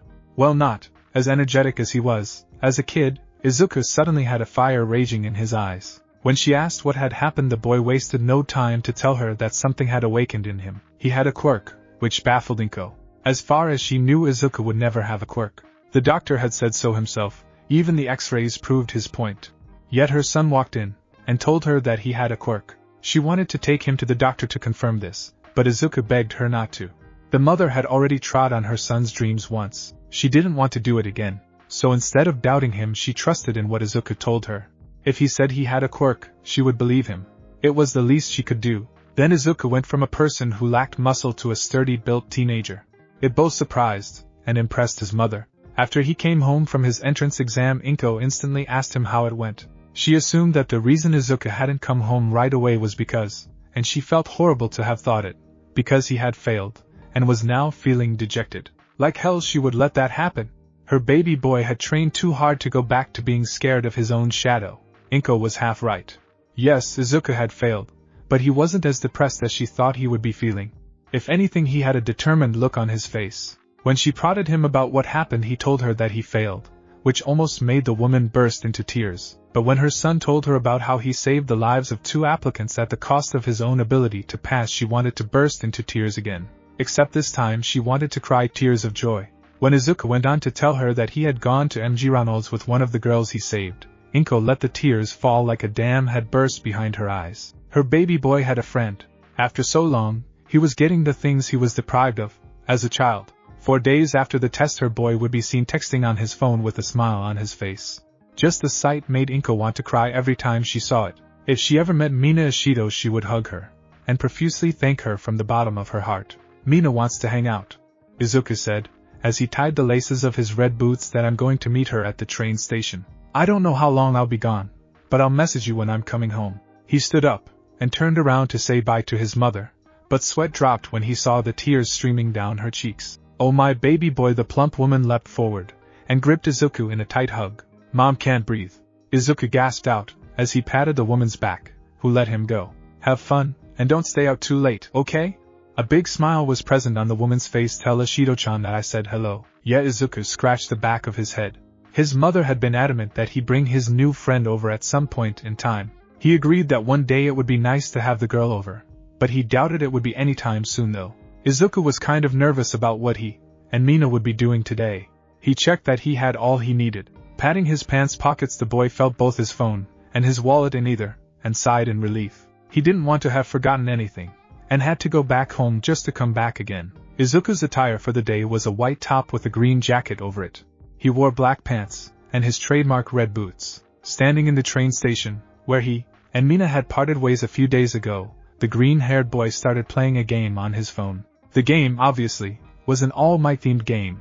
It featured an avatar version of All Might chasing villains, like Toxic Chainsaw, and the player had to move All Might so he could avoid villain attacks, traps, and civilians. You had 3 lanes you could move the running All Might, and you could make him do things like jump and duck. Get enough points, and you'll enter super mode, where you will blast ahead to get closer to the running villain, destroying traps, and avoiding civilians without jumping and moving. All you, the player, had to do was collect points. Izuku had logged countless hours on this game.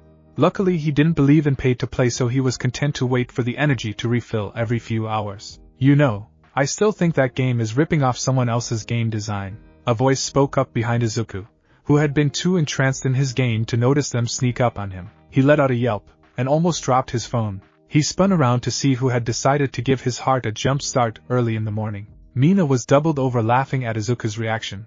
In all fairness, she had called out to the boy, but he was too focused on his game, and unintentionally ignoring her. Call it a harmless form of payback.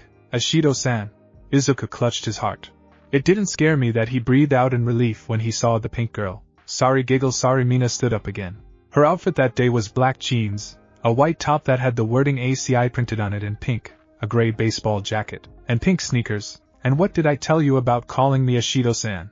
She went from jovial to playfully pouting. Sorry, Ash, I mean Mina. Izuku felt the blood rush to his cheeks. This went against his formal nature, but he knew that Mina would hound him until he said her name, and he learned that the girl was very persistent when she wanted to be better. Mina grinned, as she rocked on her feet. So, you ready to go? Yeah, but where are we going? That's a surprise. Mina gave her trademark Ishido grin. I'm sure you're gonna enjoy it. Just don't burn a hole in your pocket when we get there. Wow, Izuku felt his jaw drop in shock. Of all the places he expected Mina to take him, Akihabara was one of the last places he thought she'd bring him to. The train ride had been relatively long, but nothing that would bore the hell out of the two, mostly Mina, for having to sit for too long.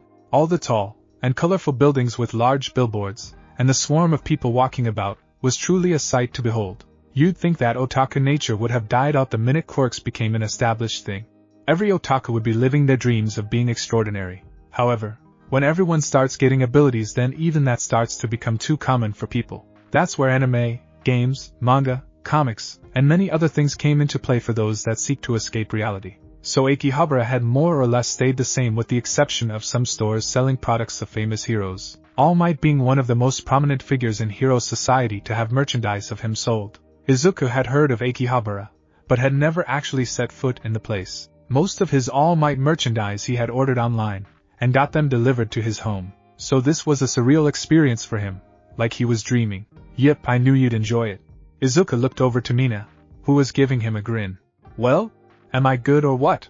Mina, he just stared at her in shock. Sure, crowds weren't really his thing, but here he could be himself, and no one would even bat an eye. Hell, some would even join in on his sudden fanboyish ramblings. He was broken from his musings by his pink companion grabbing on his wrist, and dragging the boy further into the place regarded as an otaku's heaven. Well, stop gawking, and let's go! Mina cheered, as she led the charge with a blushing Izuku trailing behind her. Despite being the one to have brought them to Akihabara, Mina was just as new to the area as Izuku was. Not a lot of her friends were otakus, and the few that were, didn't go to Akihabara to get their otaku-orientated things, which mostly consisted of them reading manga and watching anime with the occasional figurine or two. Her reasoning for bringing them here was twofold. 1. Izuku was a nerd when it came to heroes, and he even watched a few anime and read manga, all hero-related. 2. The minute Mina saw a picture of Izuku's room, which she asked him to send when he explained his adoration for All Might and the merchandise he owned, Akihabara just screamed at Izuku Midoriya. So, since either of them knew what to do or what the place had to offer, they decided that walking around and looking at different stores would be the best course of action to take. As they walked and took in the sights around them with awe, they conversed with one another. When Izuku found out why Mina brought them here, he was both embarrassed and touched that she did. Midori, look over there. Mina tugged the boy's sleeve, getting the boy's attention. She was pointing over to a gashapon shop. It was fairly big for a shop that dealt with that type of merchandise, and its eye-catching signs drew Mina in instantly. Do you want to go there? Izuku asked her. It's not like he had somewhere he needed to be. They were there to hang out and have fun. Is it cool? I want to get a few keychains from my bag. She gestured to the purse hanging on her shoulder. There were a few that were hanging on it already, but obviously Mina wanted more. Most were of the cute variety. I was fine with it, Izuku smiled, as he followed the girl into the shop. When they crossed the threshold of the shop, Mina wasted no time to move around the place like a hyperactive squirrel looking for nuts. In this case though, it was a teenage girl going from machine to machine trying to find the ones that would almost guarantee cute keychains. Izuku had followed her well, looking at the different ones all around him. It was tempting to get a few for himself, but he didn't want to get one just because it looked appealing. He at least wanted one that he felt he'd like. Hey Midori, I found some cute ones. The boy looked further down the way to see Mina crouched in front of some machines looking at the ones in the last row. He walked over and crouched down next to her. The gashapon machine she was at was one that gave out characters that looked like different kinds of yokai. Weird that they would make cute versions of fearsome urban legends. It looked like they came from a sort of anime, if the picture on the machine had anything to say about it. That one looks adorable. Mina pointed to a twin-tailed red cat with flames on the ends of his tail. Hopefully I got him. She already had some money in her hand which she proceeded to put in the machine. The pink girl cranked the wheel on the front, and watched one of the capsules drop. When the capsule exited the machine, Mina quickly snatched it up, and popped it open. Her face instantly fell when she laid eyes on which one she got. It wasn't the red cat with flames on his tails. Instead it was a cyclops-looking ghost girl that had her hair up in horns. Ah man, I didn't get that cat. She held up the cyclops ghost, and looked at it. She's just as good. Mina grinned, and attached the cyclops to her purse now to try again. She took out another coin. Mina, are you going to use all your money on this? Izuku was a bit concerned. Nah, I have some self-control when it comes to things like this. The pink girl grinned before putting her coin in, and turning the wheel. Okay, Izuku stood up, and took a look around. Something instantly caught his eye. The green-haired boy walked over to the other side of the aisle they were in. Damn, not him again, Mina sighed in defeat. This one was a girl in a blue yukata that looked like a Yukiana. Hey Midori, why don't you Midori? She looked further down the line to see the boy also crouched by a machine. The girl got up to go see what had caught her companion's eye. As she got closer it became apparent why Izuku had made a beeline for these machines. They were machines that were aimed at people who loved heroes. So people like Izuku. I'm not surprised, Mina giggled, as she crouched next to Midoriya who was turning the wheel. So? Hoping to get another All Might? She asked. Huh? Izuku looked up like he had been in trance. Mina? She glanced down, and saw all the capsules that Izuku had at his feet. She wanted to burst out laughing. The guy was worried about her. He already had 6 capsules sitting at his feet. I think you have a little addiction to heroes, Midori. The green-haired boy blushed, as he took the capsule that had just exited the machine. He didn't mean to do it. When he saw an All Might phone strap, he just kind of got lost in the moment. Do we need to have an intervention? Mina patted the boy's back, making his shoulders slouch. Sorry, he apologized. Don't know why you're apologizing to me. Mina grabbed one of the capsules and popped it open. It was a keychain of a green-haired woman with a cat theme to her. I can't stop you, it's your money. But I do think that you should save your money. You know, in case there's other stuff you want. She looked at the keychain. Mind if I keep this one? I can trade you for one of yokai ones I got. No, it's alright. You can have that one. He popped open the one he got. It was of Kamui Woods. Seeing the wood-themed hero made Izuku think of the time when Bakugo had gotten hostage by the sludge monster that tried to take over his body. That was also the day when All Might had both crushed and rebuilt his dreams. Where would he be now if All Might hadn't been there? Would he have even left his house? What about the U.S? Would have still applied? What if he didn't save Mina and Uraraka? Would they be alright? Recovery Girl was there, so of course they wouldn't have been injured for long. Would he be here with Mina if he didn't have a quirk? Did he deserve this quirk? Especially since the quirk didn't even agree with his body. Midori? The boy shook his head to clear out the thoughts that started swarming in there. He looked over to the girl next to him, who had a concerned look on her face. Okay, she sounded worried. Oh, don't worry about me, Mina. He pointed to the almighty phone strap on the picture stuck to the machine. I was just trying to figure out how much I would need to get this rather than have her worry about his problems, as much as I hated lying. Is that all? Mina grinned, and reached into her purse to get another coin, which she placed in the machine. Why don't we try this then? We'll turn the wheel at the same time, okay? Maybe our combined luck will get that phone strap for you. Come on. She reached over and put Izuku's hand on the machine. She quickly put her hand on top of him, making the boy freeze. Mina was very sure that she just made his brain short-circuit. If she did, then it was mission accomplished. She knew that Izuku was thinking about something other than an all-might phone strap. She didn't like seeing the boy so deep in thought that he shut himself from the world. Let's do this. She turned her hand, which forced Izuku to turn his hand also. Hey Midori, let's go in there next. Mina tugged on Midori's sleeve. They had been walking around Akihabara for a while now. They had visited a few other places where they bought things that caught their eye. Mina had to drag Izuku away from a shop that was all-might orientated. If she let him go in there, odds are the boy would use all his money to completely fill up his all-might themed room. Well, she was there, she'd keep the boy from going overboard. Now, with bags in their hands, Mina directed them to a shop that dealt with cosplaying. Izuku felt a shiver go up his spine when he saw the mischievous look creeping its way onto Mina's face, as she pulled him into the shop. Mina, that's a cosplay shop, he stuttered. He had a feeling this was going to be an embarrassing experience for him. I know, it seems like it'll be fun. The mischievous look in her eye didn't vanish. Even as she pulled them into the store. Come on, let's try on a few outfits, and see. We don't have to buy anything, please. Izuku knew he couldn't argue with the girl. Whether he wanted to be there or not, she'd force him to come with. Kind of like what she was doing now. So he just accepted his fate, and let his shoulders drop in defeat. Mina let a victorious grin spread on her face, as she dragged Midoriya over to the aisle where they had cosplay for men. It was obvious what she was planning to do. It didn't make it any easier for Izuku. Let's see here. She started scanning the rack of cosplay outfits. They had ones people could try on, and if they were keen on buying the outfit, or just one of the items, then those were at the bottom of where the outfits were hung up. Aha! Perfect. Mina pulled what she had found, and shoved it into a confused Izuku's arms. Go try it on. The pink girl started pushing the boy towards the changing room. Let's see how you look, she grinned. But, nope.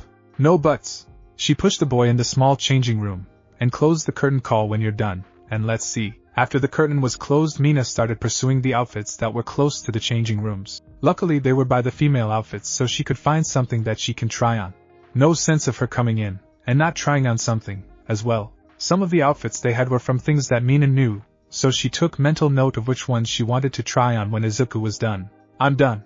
Izuku's embarrassed voice caught Mina's ear, as she turned back to the changing room. The boy pulled back the curtain, and stepped out to show Mina what she had basically forced onto him. Said girl wanted to giggle up a storm, but held it in so as not to embarrass the boy some more. She was right, it fit the boy perfectly. Damn Midori, you pulled that off. She pulled out her phone, and snapped a few pics of the blushing boy, who tried to hide his face. Mina had basically put Izuku in a replica outfit of a comic book character that she was struggling to remember the name of again. It was a while since she saw those movies, but she did remember the character used an American-styled shield as a weapon. Weird that he was a hero without a quirk. Izuku felt his face get hotter, as some of the patrons of the store also noticed the boy in the outfit. Some whispered to one another, and pointed at the boy, while others gave him thumbs up. Can I change back now? He looked down. But I was gonna dress up, and we could have posed together. Mina pouted, but when she saw the boy start fidgeting she decided to have mercy on him. It's fine Midori, don't worry about it. You can change back. She smiled at him, making the boy sigh in relief. Besides, I have enough pictures. With a playful grin the girl held up her phone which had more than a few pictures of the embarrassed boy. Why do you take pictures? To tease you later. After he was changed, Mina took that chance to try an outfit on. She was sure that Midoriya would enjoy it. Ready or not, here I come. Mina threw open the curtain. Izuku had been looking at the items he had purchased well. Mina was changing. When she announced she was done he looked up, and felt his blush from earlier return with a vengeance. Who did Mina decide to dress as? She threw on an outfit that was similar to the newer hero of Mount Lady. It was a perfect replica. The only thing different about her, and the real Midnight, was the fact that Mina was pink, with pink hair, and horns sticking out of her head. So, what do you think of Midori? She batted her eyes at the boy who snapped out of his trance. Mina! Why would you wear an outfit similar to the Mount Lady? The girl started laughing up a storm at Izuku looking everywhere, but at her. That was exactly the reason why she even tried on the outfit. She loved teasing the green-haired boy. It was slowly becoming her favorite pastime. What? Don't I look pretty? She used a fake sad tone to try, and tug at the boy's heartstrings. It worked. Oh boy, did it work. Yes, I mean you could almost hear the gears in the poor boy's head working overtime. It was accompanied by figurative smoke leaking out of his ears. Midoriya EXE has stopped work. Mina giggled, as she stepped back, and closed the curtain again. She hadn't just got Midoriya's attention with her chosen outfit. A lot of the other people had stopped to stare at her, especially the guys who were blushing just as bright as her green-haired friend. Izuku muttered, as they walked out of the cosplay shop. Really? I thought it was fun, Mina giggled. Want me to send you the pictures I took? Sure, honestly he didn't want to remember that ordeal. But Mina was having a lot of fun. The big smile on her face was more than enough to make up for all the embarrassment she put him through. Okay. I'll send M later. Mina turned to the boy next to her. So? Did you have fun today? Izuku scratched the back of his head, and gave her a smile. He won't lie. Today was a fun experience for him. He'd never hung out with someone like this since, well, ever. Yeah. Thanks Mina, don't mention it. I had tons of fun, as well.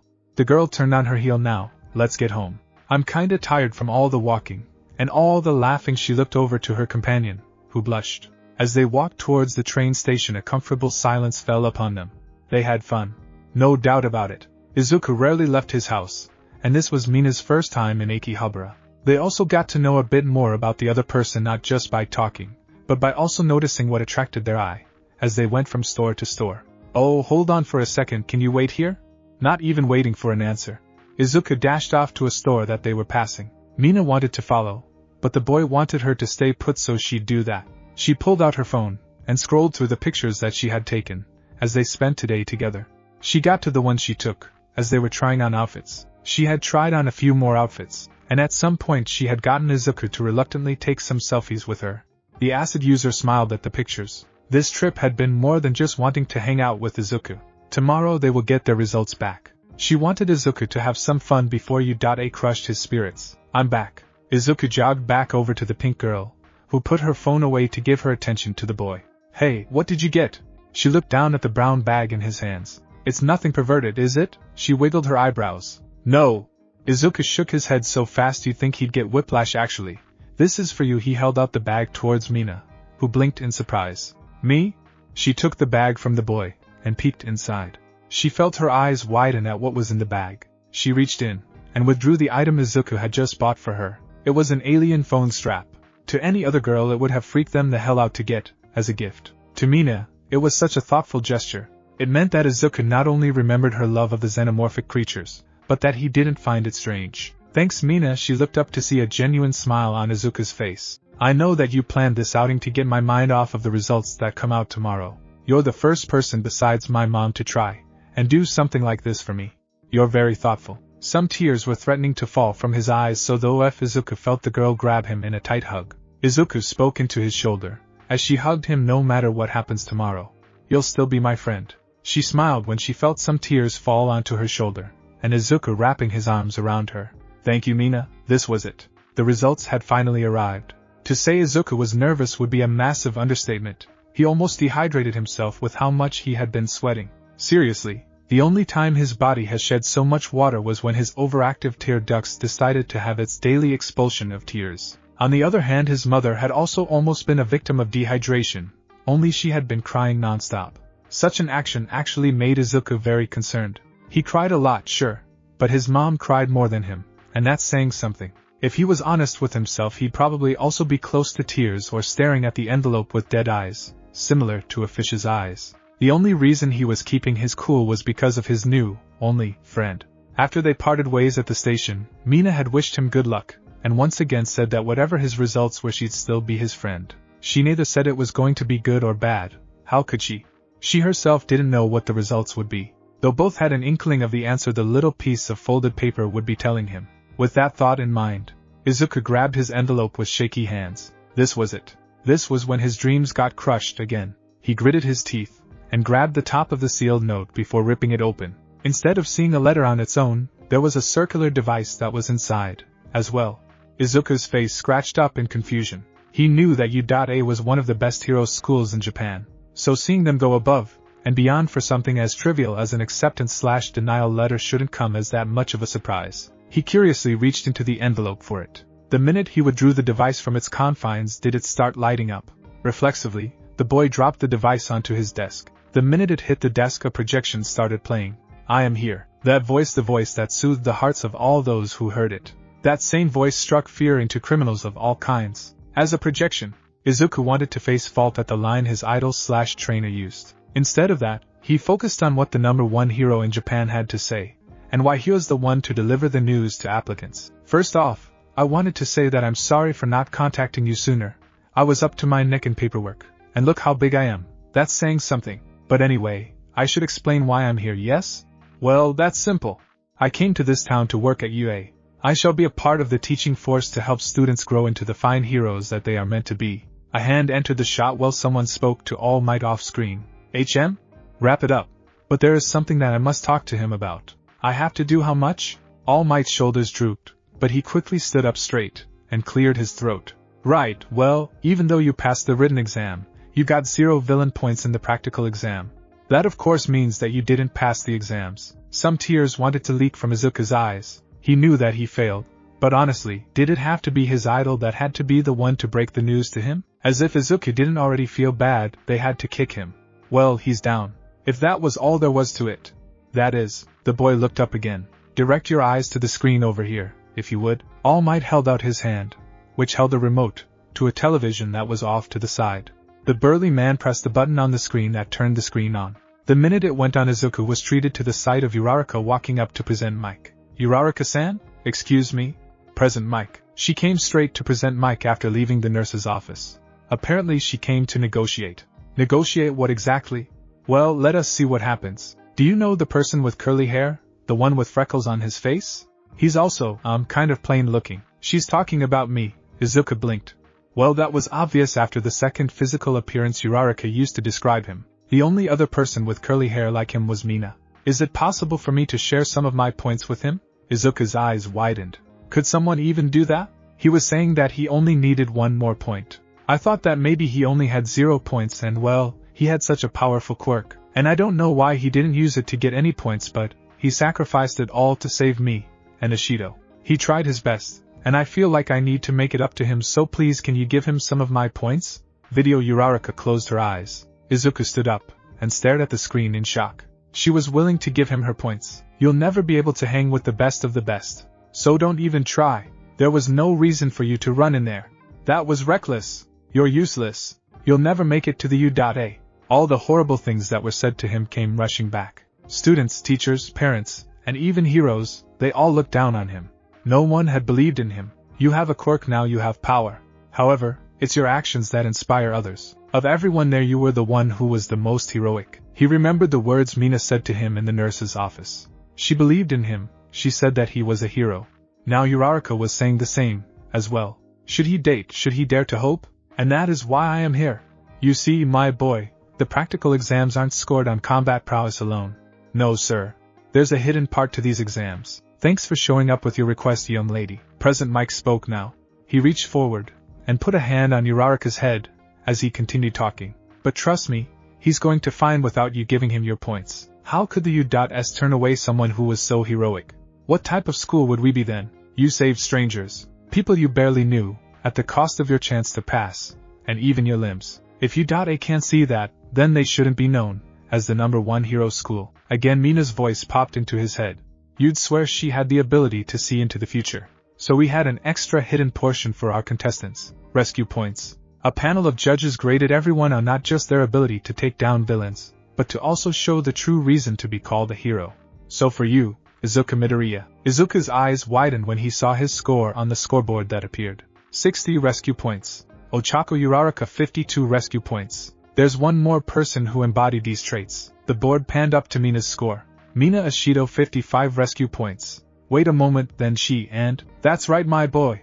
Mina Ashido takes first place with a total score of 102 points, 55 rescue points, and 47 villain points. And Ochako Uraraka takes second place with 80 total points. Is this some kind of joke? Izuku felt his tears streaming down his cheeks. So welcome, Izuku Midoriya, to the Hero Academia. Welcome to U.A. With that, the device turned off, leaving the room less bright and silent. The boy fell to his knees and clutched his chest. Not only did he pass, but his new friend got first place. 2 people went out of their way to try and help him. Izuku? He turned to see his mom standing by the, now, open door looking at him. Tears threatened to fall from her worried eyes. What did they say? Mom. Izuku got up from his kneeling position and walked over to his mother, who looked up at him with her tear-filled eyes. Not wasting another second, Izuku reached out and grabbed her in a hug. As I passed, he sobbed, and he buried his face into her shoulder. Inko froze for 0.052 seconds before she wrapped her arms around her son and hugged him back. He made it.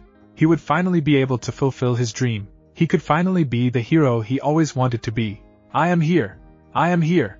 I am here. For a second Izuku thought that the device went off again, or it was broken. But when he looked over to his desk and saw that his phone was vibrating, he instantly knew who it was. Releasing his mother from the hug, he walked over, grabbed the device, and hit the answer button. Before he even had a chance to say anything, Izuku had to pull the cellular device away from his ear. Midori, a high-pitched voice rang out through the apartment Izuku and Inko lived in. Do you get your results? Did you? Please tell me you did. Mina calmed down enough that she wouldn't make Izuku's ears bleed. Maybe you didn't. Should I call back when it arrives? Mina, calm down. Izuku could feel the smile on his face. Yeah. I just finished listening to it. Then did you see? Congratulations Mina, he cut her off. You deserve the top spot. Me? Mina sounded surprised. You passed. Dude. You passed. I told you Midori. I told you that you were superheroic that day, and I'm not the only one that saw it. Teachers at U.A saw it, and they agreed. You could hear the smile in her voice. Midori. We made it. We're going to U.A. Yeah. Izuku felt his mother put her hand on his back. The small woman smiled up at the boy. Inko had heard everything Mina had said. If she had any doubts before, now they were null and void. The girl had succeeded where she could not. She made her son feel like a hero. She never hesitated to tell him so. This girl was quickly becoming Inko's favorite. Oh, did you see the class listing? Mina's voice broke the silence. The class listing? Izuku picked up the paper that came with the circular device. Yeah, look which class you're in. It says 1A. Look who else is in the class. Mina sounded like she was holding herself back. Let's see here. The one for all inheritor scanned over the list of names. A few names stood out to him. The first name that caught his eye was one that made him flinch. Of course they put Kaken in the same class as him. It's like some divine force kept trying to force the two of them to be in the other's presence. The boy doubted that was what Mina was trying to direct his attention towards. She didn't know Kaken. The next name that stood out to Izuku was the nice brown-haired girl, Uraraka. If she was in the same class as him, then that meant he could thank her for trying to give up her marks for him, and for keeping him from face-planting outside UA.